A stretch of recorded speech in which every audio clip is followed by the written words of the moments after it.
Sex, the only source of life. In these times of crisis and bankruptcy of all human values, it is urgent to introduce at all levels of education the essential principles for the control of fertilization and regulation of the family without the need to resort to fatal modern contraceptive methods that go against the health, modesty, and physical well-being of the spouses. And for this, it is essential to increase scientific knowledge about sex to promote true sexual education in the minds of children, adolescents, and young people, in order to prevent sex disorders from making them victims of sexual degeneration due to the ignorance of the parents. Family who do not instruct their children. Unfortunately, at this time we are so degenerated in all aspects, both morally, spiritually, socially, etc., that sex is seen as a commercial object, as a highly desired consumer commodity, as is the case of pornography through books, magazines, pamphlets, cinema, theater, prostitution. We are far from understanding that all living creatures exist through sexual force, which is the only source of life, which is the central point that makes our existence possible.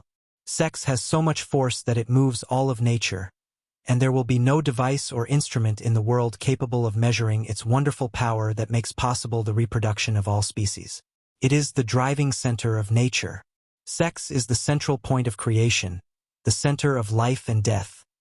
It is the center that provides us with happiness and also misfortune.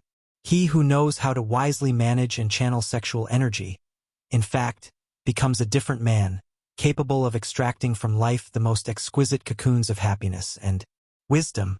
If it occurred to us to say that in each sexual cell, spermatozoan, there is a particle of consciousness, and that in each female gamete there is also an atomic part of consciousness, and that the unconsciousness of humanity is motivated by fornication, that is, the loss of that substance which constitutes the waters of life because life is born from those seminal waters, then we would see that sex is the source of our happiness or our misfortune.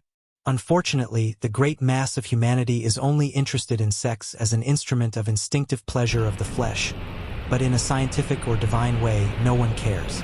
We are thinking animals or intellectual mammals, but sexually we do not differ in any way from the lower animal. However, we can safely say that the irrational animal respects nature more. But there is something that man always argues in favor of fornication. Sex is the organ of reproduction, and ejaculation is necessary for the procreation of the species. But it happens that after the woman is pregnant, the man continues to fornicate, or, that is, ejaculating the semen, then what?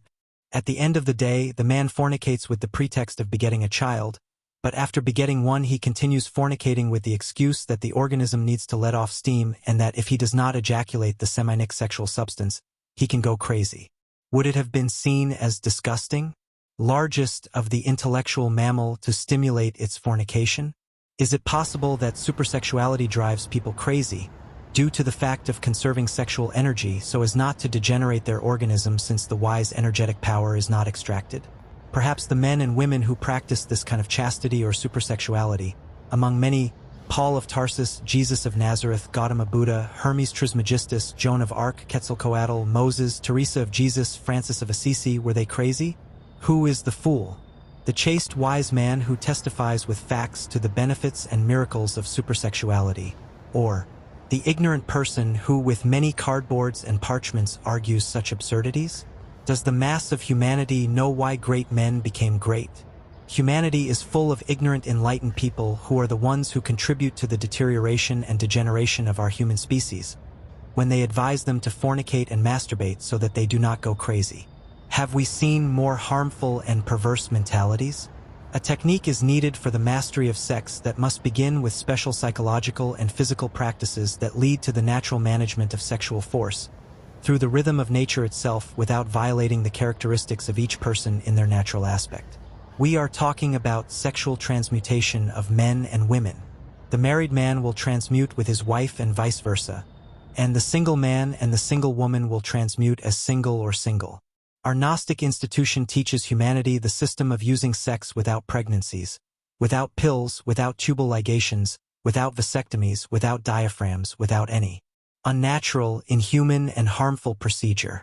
We know very well that this divine and natural system to live intelligently will not be accepted by the vast majority of the human species, for a very simple reason: the sexual transmutation of the seminic matter into sexual energy becomes death for the ego of the lust, fornication, adultery, and all that wide range of sexpathies that the human being carries in his psyche, and the human being agrees to everything except renouncing lustful instincts, since this is the ego most deeply rooted in humanity, and especially in the male gender.